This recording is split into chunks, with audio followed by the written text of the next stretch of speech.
Bonjour. Alors aujourd'hui je vais vous présenter le dernier lot de livres que j'ai acheté chez un particulier. Ce lot est derrière moi.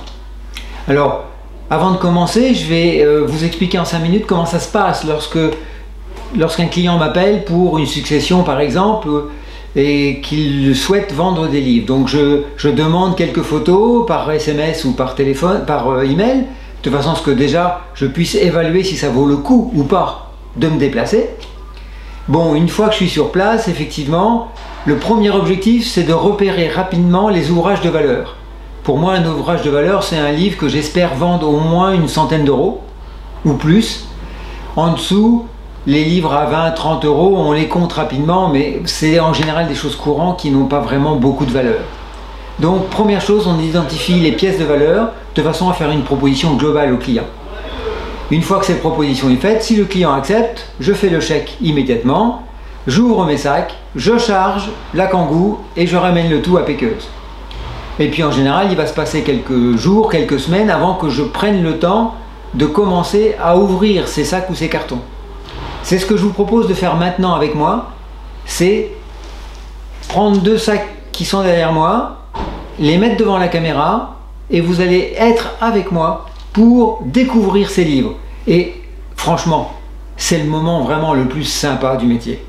Alors, on commence déjà par mettre des gants, parce que des livres anciens qui ont 50, 100, 200 ou 300 ans, ils sont en général pleins de poussière. Et effectivement, pour éviter de salir les pages lorsqu'on les tourne, il vaut mieux avoir des gants qu'on peut facilement essuyer, parce que les mains, lorsqu'elles sont un petit peu humides en plus, là on peut laisser des traces sur le papier. Donc première règle, on met des gants, peut-être éventuellement un masque, mais là, devant la caméra, j'allais quand même pas en plus mettre mon masque FFP2, ça faisait un peu désordre. Bon allez, c'est pas le tout, faut peut-être s'y mettre les gars. Je prends celui-ci. Et puis celui-ci. Bon allez, vous prenez vos sacs, vous me suivez? Bon voilà, donc j'ai vidé le sac, je m'en débarrasse. À première vue, voilà des ouvrages reliés et 2 brochets.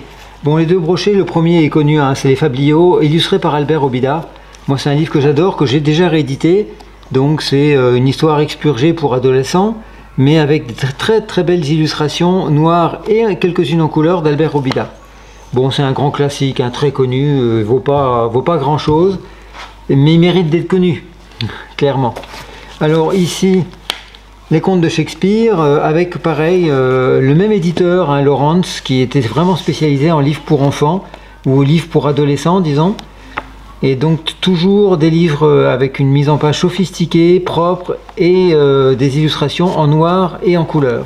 Bon, pareil, une petite chose hein, qui vaut pas énormément d'argent. Alors là, je pense qu'on a un petit 18e. Oh bah oui, c'est même... Voilà, je vous laisse peut-être le lire. C'est une histoire de notre fameux chevalier Bayard. Sans peur et sans reproche. Vous vous rappelez quand vous étiez à l'école? Le chevalier sans peur et sans reproche. Voilà, donc là on a un petit 18e, hein, 1765, qui est plutôt, ma foi, en bel état. Les coins sont un peu émoussés, des petits accros ici. Enfin bon, raisonnablement, c'est quand même un bel ouvrage que j'adore. Et puis de toute façon, c'est quand même le chevalier Bayard. Hein, donc voilà, bon bah écoutez, je le mets plutôt de côté parce que ça fait partie des choses qui doivent approcher peut-être la centaine d'euros, sans difficulté. Bon, je le mets par là. Allez, on continue. Rapport fait à la cour des pairs sur Louvel. Bon, là, c'est déjà un peu moins connu. On est sur quelle date, là? On est sur 1820. Bon, un ouvrage d'histoire. Ouais. Bon, je vous montre la page de titre quand même. Je ne sais pas si vous arrivez à la lire. Bah ouais, peut-être, j'espère. Je vais progresser, hein, c'est ma première vidéo, vous m'excuserez, mais là, faut que je m'équipe de matériel un peu plus sophistiqué pour que ce soit vraiment plus propre. Mais bon, une belle petite reliure demi-veau, un demi-veau rouge, dos long, petit filet, lettres dorées, et puis des petits ornements dorés en bas et au niveau des coiffes supérieures et inférieures. Bon, franchement, un ouvrage sympa. Allez. Alors celui-ci, C'est un ouvrage qui est relié en maroquin rouge, une demi-reliure à coin, hein, demi parce que le cuir ne prend pas tout le plat, à coin puisqu'il y a 2 coins, dos à nerf, hein, puisqu'on a des bourrelets là, et titre doré. Et donc, une petite tranche dorée d'ailleurs supérieure. Alors, qu'est-ce que c'est? Les sciences au XVIIIe siècle, la physique de Voltaire, par Émile Ségué, 1873. Bon, ben voilà, ça c'est un petit essai, hein, donc sur les sciences au XVIIIe siècle. D'abord, moi je suis scientifique d'origine, donc ça va me plaire, c'est évident. En plus, bon, vous voyez, il est pratiquement quelques piqûres, quelques rousseurs, mais c'est minime, une reliure mignonne, sympa. Bon, ben, bonne pioche. Allez, on continue. Recherche sur Potier. Bon, un livre d'histoire. Ah, avec des recherches historiques et biographiques sur Potier. Bon, j'avoue que là, je suis un peu sec. Je suis un peu sec parce que je ne crois pas avoir déjà vu ce livre. Donc, je ne vais pas pouvoir vous en dire grand-chose, si ce n'est qu'on a une gravure de Robert-Joseph Potier, une gravure de la statue de Robert-Joseph Potier de 1859. Je peux vous dire aussi que le livre est quand même très propre, le papier est bien blanc. C'est pas courant parce que d'habitude des livres de cette époque, on a souvent des piqûres, hein, des rousseurs. Là, il est plutôt propre. La reliure est correcte, même si elle n'est pas sophistiquée, elle est solide. Bon, ben, un ouvrage historique qui me semble correct, que je vais, je pense, pouvoir marquer à pas loin de 40-50 €. Allez, on continue. Alors, qu'est-ce qu'il y a là? Ah, Buchon, Thucydide et Xénophon. Bon, un grand classique, hein. Un grand classique, une édition populaire sur 2 colonnes. Bon, bah écoutez, 1862. Bon, un grand classique du 19e siècle. Le texte sur 2 colonnes n'est pas toujours facile à lire. Mais bon, et c'est des éditions populaires, donc le papier n'a pas la qualité de l'ouvrage d'avant. Mais bon, écoutez, a priori, je pense quand même que c'est vendable à une trentaine, 40 € maximum. Alors ensuite, un livre beaucoup plus intéressant, parce que d'abord il est illustré, moi j'adore les illustrateurs, hein. Donc c'est un livre de Bertal, La vie hors de chez soi. Et je vous le montre parce que d'abord il a une magnifique tranche dorée. Alors ça s'appelle la gouttière, hein. Le plat supérieur, la gouttière, la tranche supérieure, la tranche inférieure. Toutes les tranches sont dorées. Et là, il a quand même, je vous le montre un peu, je ne sais pas si vous le verrez, mais il a quand même une gouttière magnifique. Il n'y a aucun cahier de décalé. Ça, c'est beau. Alors, est-ce qu'il n'est pas trop piqué? Je parcours rapidement et je m'aperçois que le papier est un peu jauni en marge, mais que globalement, il n'y a pas tellement de piqûres. Alors, vous le voyez, j'espère. C'est un livre qui est richement illustré. Et c'est un livre un peu caricatural et humoristique sur les voyages, sur les plaisirs des bourgeois et des nobles. Donc c'est un peu satirique quand même. C'est un très bon livre. Moi j'adore les illustrateurs, j'adore Bertal. C'est un bon livre. Alors 1876, 2e édition. Ah là je pense que c'est pour moi en tout cas, peut-être le meilleur pour l'instant de la pile. Encore que non, le petit Bayard était quand même super sympa. Alors, voyons ça maintenant. Qu'est-ce que c'est que ça? Alors déjà, ça c'est un maroquin qui a l'air un peu plus ancien, avec une frise, une très belle frise, même si elle n'est pas bien exécutée, parce qu'elle est un peu tordue là. Mais c'est quand même une belle frise dorée sur le plat. La même sur le plat inférieur, des dos à nerfs. Par contre, le dos est passé, vous voyez. Le cuir était rouge comme ça sur le dos avant, et là avec le soleil il étincelait et on a perdu les couleurs, ce qui est un peu dommage. Bon alors voyons. Ah oui, là on a un contre-plat qui est quand même richement orné. Là ça rigole pas. Il y a quand même beaucoup de travail là-dedans, hein. Vous vous rendez compte que chaque frise a été faite à la main, une à une, avec des fers qui n'étaient pas plus longs que ça, donc il faut les assembler. Et en plus, là, il a incrusté un cuir différent avec... Ouais, c'est pas mal, ça. C'est joli. Après, lorsqu'on a une reliure comme celle-ci, tout de suite, ce qu'on va chercher, c'est savoir s'il y a une signature du relieur. Parce que les grands relieurs signaient leur reliure. Et quand elles sont signées par un des grands relieurs du 18e ou du 19e siècle, bien sûr, la valeur est décuple. Bon, non, il n'y a pas de reliure. Alors bien, à un moment donné, il y a quelqu'un qui a marqué belle reliure. Bah oui, ça, je l'ai vu. Hein. 650, bon, c'était 650 francs, peut-être anciens francs de l'époque. Ouais, c'est une belle reliure, pépère. Alors, qu'est-ce que c'est comme ouvrage? Journal des jeunes personnes. Oh mince. Oh non. Oh, c'est pas cool. Bon. Bah franchement c'est pas cool quoi. C'est pas vraiment cool parce que le contenu est pas fabuleux. C'est dommage d'avoir une si belle reliure pour un livre entre guillemets si peu intéressant. Bon, toute la valeur de ce genre d'ouvrage, c'est les gravures couleurs. Hein, quand je dis gravure couleur, n'oubliez pas qu'au 19e siècle, on ne savait pas imprimer des couleurs. Ce qui veut dire que la gravure était imprimée en noir et après dans cet exemplaire, il y a quelqu'un qui a aquarellé la gravure à la main. En général, c'était des ateliers de femmes. C'était les femmes qui faisaient la couleur, parce qu'il fallait d'abord une certaine qualité, il fallait de la patience, et il fallait beaucoup de qualité pour pouvoir avoir cette finesse de détail, et puis ces aplats magnifiques. Il fallait vraiment être un dessinateur hors pair, et un aquarelliste hors pair surtout. Donc là, je ne sais pas s'il y a d'autres gravures, mais bon, là c'est... Ouais, on en a quand même quelques-unes, vous voyez. Bon, il est piqué. Enfin, quand même, je suis déçu parce que ça aurait été une belle reliure comme ça pour un grand classique. Un grand classique ou un texte d'histoire, bon, ça aurait été quand même un peu plus sympa. Mais bon, il est comme il est, la reliure est jolie. Allez, c'est quand même pas si mal. On va s'en contenter. On devient difficile avec le temps, vous savez.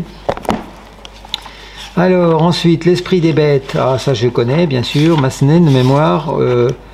Non, Toussenel, Émile Bayard. Je dis des bêtises. Bon. Un ouvrage sur les animaux et sur la qualité des animaux et puis leur souffrance aussi un peu quand même, parce qu'à l'époque, les chevaux, les pauvres. Et donc, bon, c'est un ouvrage pour enfants hein, qui présente les principaux animaux et leur vie dans la nature. C'est bien illustré, il n'est pas trop piqué, il n'y a pas trop de rousseur. Bon, c'est un petit ouvrage, hein, je vais mettre ça même pas une trentaine d'euros, quoi, 20-25. C'est un grand classique, hein, il a été beaucoup réédité. Bon, allez, on continue pour ce sac-là. Le nouveau voyage de France. Ah, bon, déjà, vous pouvez constater que c'est une demi-reliure chagrin rouge, que le dos aner est quand même joliment orné, qu'elle est plutôt en bon état. La tranche supérieure est dorée, bon, même la gouttière, donc toutes les tranches sont dorées. Là, on a une gouttière pareille, on a une gouttière magnifique, je ne sais pas si vous arrivez à la voir à l'écran. Alors, bon, un beau papier de garde. Et puis voilà, le nouveau voyage de France. Bon, je vais peut-être vous le mettre dans votre sens. Ça va pas changer grand-chose, mais au moins c'est pour que vous ayez une idée, quoi. Hein? Donc c'est toujours des ouvrages richement illustrés parce que à l'époque on ne savait pas reproduire les photographies dans les livres. La photographie existait déjà, bien sûr. Donc en fait il y avait des gens qui voyageaient, qui prenaient des photos, qui ramenaient les photos chez l'éditeur qui ensuite donnait ces photos à des graveurs qui gravaient sur des plaques de bois le dessin, de façon à pouvoir après l'imprimer en mettant de l'encre sur la planche de bois, de façon à ce que l'encre incorpore les petits traits. Et voyez toute la finesse de ces traits, quoi. C'est une folie. Il fallait une qualité, une précision à ces graveurs, mais d'autant plus qu'ils gravaient à l'envers en plus, puisque...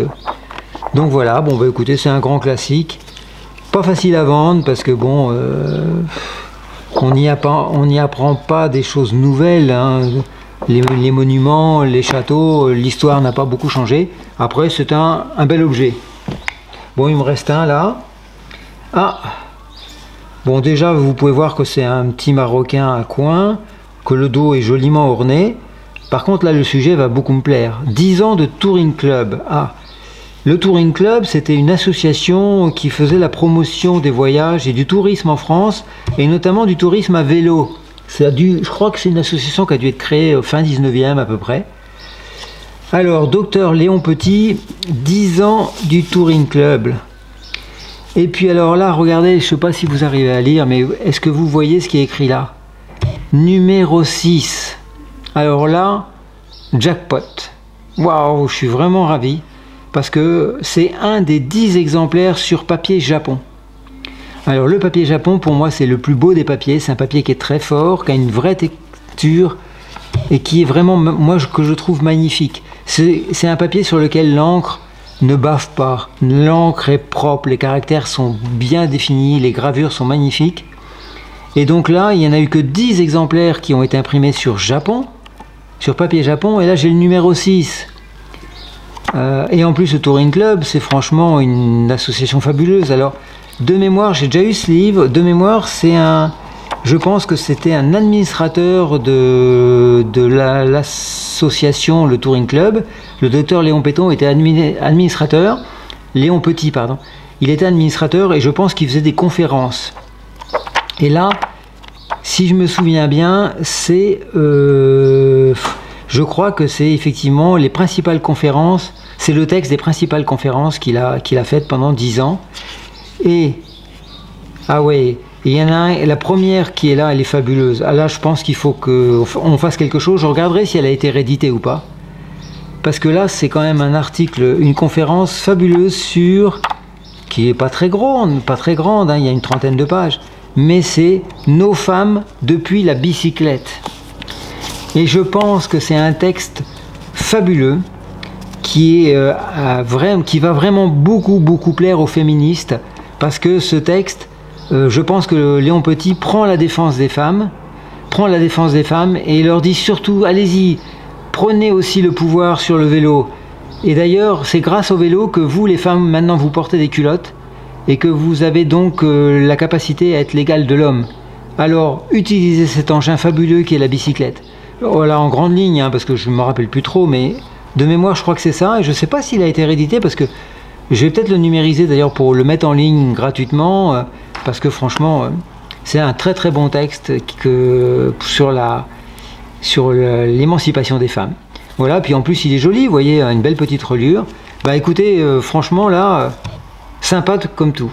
Là je suis vraiment content, j'ai trois bons livres, le reste est vraiment correct. Bon, les 2 petits brochets là sont moyens, mais là j'ai quand même 3 bons livres, et dont celui-ci. Là j'avoue que j'ai pas trop d'idées, mais... c'est quand même quelque chose que je pourrais mettre quand même, à mon avis, à autour de 200-250 €, parce qu'il n'y en a que 6 exemplaires. Il n'y en a que 6 qui ont été faits sur papier Japon, et en plus il est bien relié, quoi. Donc voilà, bon bah écoutez, je vais faire une petite pause quand même, parce que j'ai encore un deuxième sac à ouvrir, mais on va faire une vidéo complémentaire pour être sûr que tout se passe bien. Bon, ça y est, vous êtes toujours là, parce que bon, c'est un peu long hein, de sortir les livres des sacs et de les regarder. Allez, le deuxième sac, c'est parti. Bon, écoutez, je vous laisse quand même éventuellement m'envoyer un petit message pour me dire si ça vous intéresse, quoi. Est-ce que ça vaut le coup que je refasse ça plusieurs fois? Parce que moi, ça me prend un peu de temps. Mais bon, j'aime bien partager cette passion des livres. Et là, franchement, quand vous trouvez tout ça, c'est quand même fabuleux, quoi. Allez, c'est parti. Deuxième sac. Bon, allez, le premier. L'Italie en 1848-1849. Voyage à Constantinople et en Égypte. Bon. 2 textes en un volume. Bon, bah déjà, voilà, ça c'est quelque chose qui arrivait à une époque. C'est que un particulier avait 2 textes différents. Il décide qu'en général ils avaient acheté brochés, parce qu'à l'époque on achetait les livres souvent brochés, et ensuite on les faisait relier par un relieur artisan. Et là, bah, ce particulier à l'époque, il a mis 2 textes différents, donc un voyage en Italie et un voyage à Constantinople et en Égypte, et il les a fait relier dans le même volume. Bon, c'est pas très gênant, mais pour décrire le livre, c'est un peu plus compliqué, parce que moi, quand je fais une fiche pour un livre, je précise un titre, un auteur. Alors que là, je vais avoir 2 titres et 2 auteurs, donc c'est un peu plus compliqué. Bon, mais c'est toujours marrant de relire tous ces textes, hein, de voyageurs, parce qu'à l'époque, au 19e, ça a quand même été le siècle des voyages. Énormément de personnes sont parties parcourir le monde. Vous voyez, le deuxième est là. Et donc c'est toujours marrant de relire les textes de ces voyageurs qui parfois nous racontent des choses incroyables. Alors parfois c'est incroyable dans le mauvais sens, hein, parce que les voyageurs français avaient parfois un peu tendance à décrier et à vraiment, peut-être même parfois un peu insulter certains habitants de quelques pays. Mais bon, c'était une époque, hein, malheureusement, c'est comme ça. Bon, il n'est pas en trop mauvais état, si ce n'est un peu fatigué. Bon, c'est pas grand-chose, mais bon, c'est quand même des voyages. Alors ensuite, une percaline illustrée, alors d'un éditeur très connu, hein, qui s'appelle MAM, qui a fait beaucoup de prix pour enfants, des pas très bons livres, avec des percalines rouges comme ça, et c'était des prix pour les écoles. Bah, d'ailleurs, vous voyez, je pense que c'est un livre de prix. Souvent, c'était des ouvrages faits à la va-vite, à pas cher, avec un très mauvais papier. Bon, là, c'est une histoire de Paris, hein, donc on va retrouver effectivement des gravures sur les principaux monuments.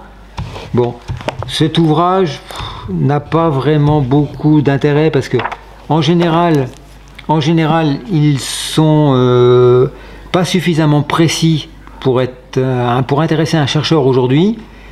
Et puis il y a quelques illustrations, mais ils sont pas abondamment enrichis. En plus, les illustrations, bah, c'est les monuments. Les monuments, on les connaît encore aujourd'hui tels qu'ils sont. Bon, franchement, c'est pas facile à vendre ce genre de livre. Bon, il est dans un état correct, même si c'est un peu passé ici. Il est quand même aux armes de la ville de Paris, bien sûr. Bon, c'est pas terrible. Pour moi, ça fait pas partie des livres qui sont faciles à vendre. Bon alors, et ça maintenant, qu'est-ce que c'est? Ah, le roman de Tristan et Iseult. Bon, un grand classique.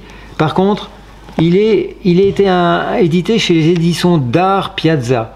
Alors, c'est quand même un très grand illustrateur qui s'est spécialisé dans les livres magnifiquement illustrés. Et là d'ailleurs, on a des illustrations de Robert Angel qui sont en couleur avec des bandeaux, des in-text, des hors-texte.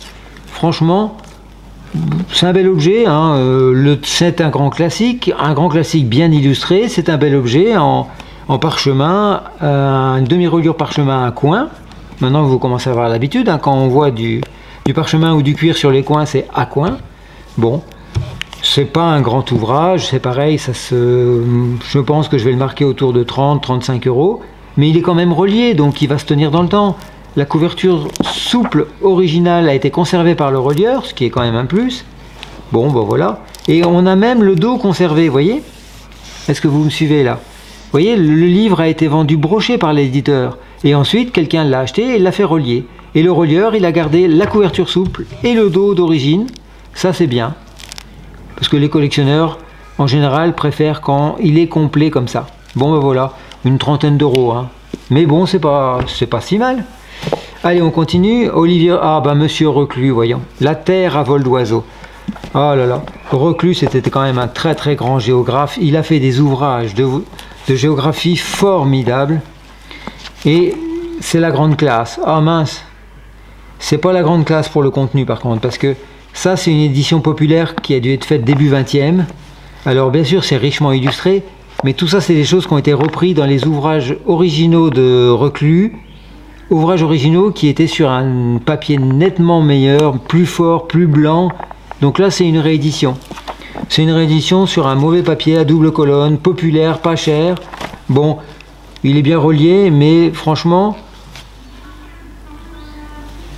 et puis c'est la Terre à vol d'oiseau, donc je suppose que là il parle de la planète complète, donc c'est pas très spécialisé quoi. On va retrouver 2, 3, 4 pages sur des parties ou sur des petits pays ou il survole. Bah, d'ailleurs c'est pour ça qu'on l'appelle la Terre à vol d'oiseau. En fait, ce texte va survoler, c'est un extrait des énormes volumes de Reclus qui sont en plusieurs tomes, en 19 je crois de mémoire, il y a 19 gros volumes comme ça, pour sa géographie globale. Bon, moyen, allez, moyen, à gauche. Édouard Tragédie, bon, ouais, pareil, ça va quand même être un peu compliqué à vendre. Ça a beau être comme le met un ancien possesseur de ce livre, c'est l'édition originale, bon, de Casimir de la Vigne, à un prix même plutôt important, 500 francs de l'époque. Bon, d'abord la tranche est jaspée et elle est bien faite. Vous voyez, je ne sais pas si vous arrivez à voir, mais on a une tranche jaspée qui est quand même assez jolie. Bon, là on a un petit défaut de découpe des papiers, c'est pas bien grave. On a effectivement plusieurs titres. On a 2 titres là aussi dans le même livre, ce qui n'est pas le plus facile à vendre. Et puis bon, par contre la reliure est mignonne, c'est un don long, mais c'est un marocain rouge à grains longs.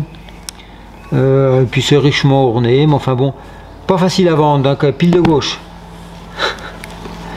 Bon, ben ça, c'est tout de suite on voit que ça c'est une reliure à façon, hein, c'était faite par un relieur amateur, pas du haut de gamme, c'est clair. Bon, qu'est-ce qu'il y a là-dedans? Bon, allez, je vais vous laisser deviner. Le Dr Ox, ça vous dit quelque chose? Bon, bah oui, un Jules Verne. À première vue, bon, c'est peut-être une édition originale de Jules Verne. C'est pas un des beaux cartonnages Hetzel, bien sûr, mais on est bien sur un Hetzel, donc, et d'ailleurs un ancien possesseur a indiqué édition originale, donc j'aurais tendance à le croire quand même, malgré tout. Bon.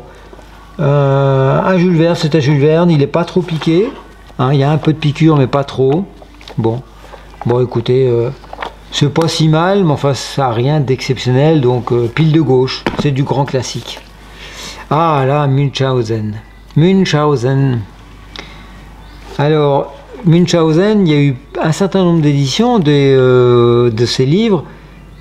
Par contre, moi celui que je préfère bien sûr c'est celui illustré par Gustave Doré. Alors, est-ce que celui-ci va être illustré par Gustave Doré? Je ne sais pas. J'aurais tendance à dire peut-être que oui. Allez, on regarde?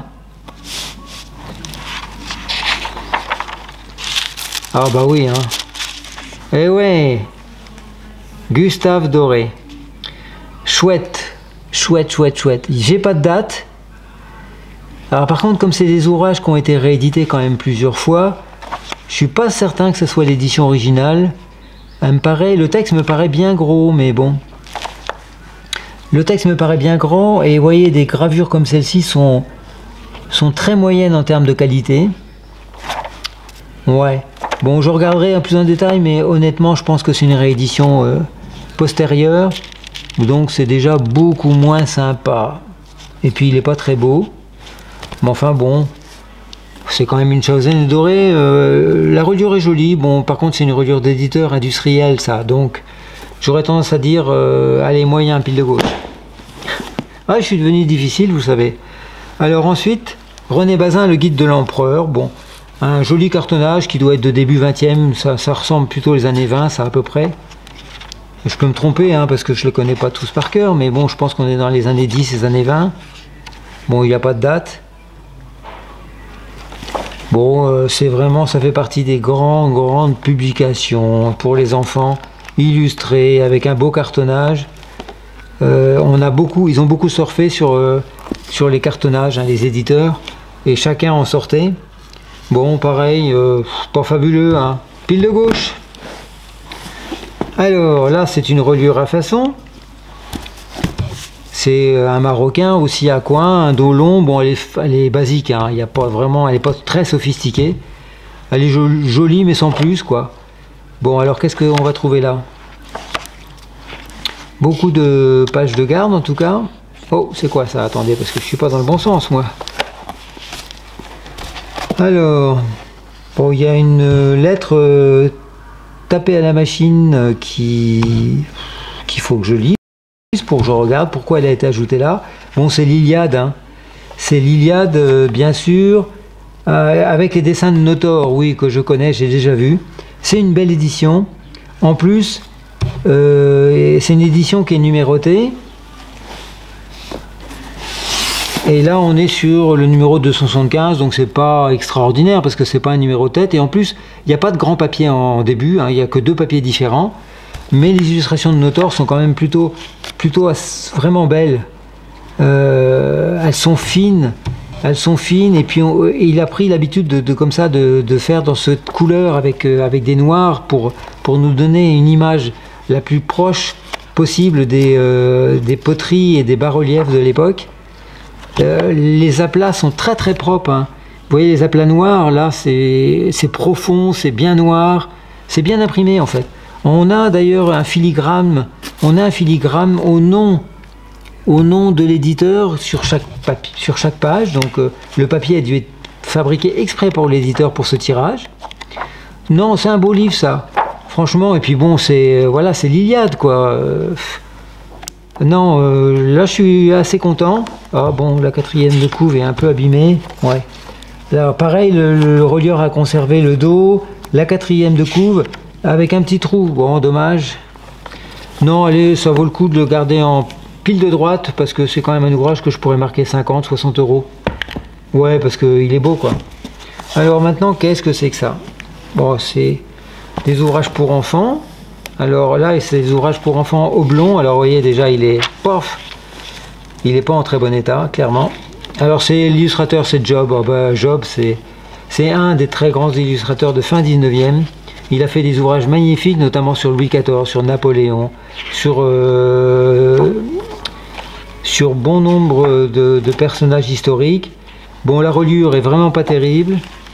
Elle est même, je sais pas, je pense pas que ça vaudra le coup de la faire restaurer parce que c'est des ouvrages quand même qui ont été beaucoup imprimés à l'époque.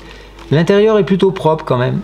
Ça typiquement, ça pourrait faire l'objet d'une réédition.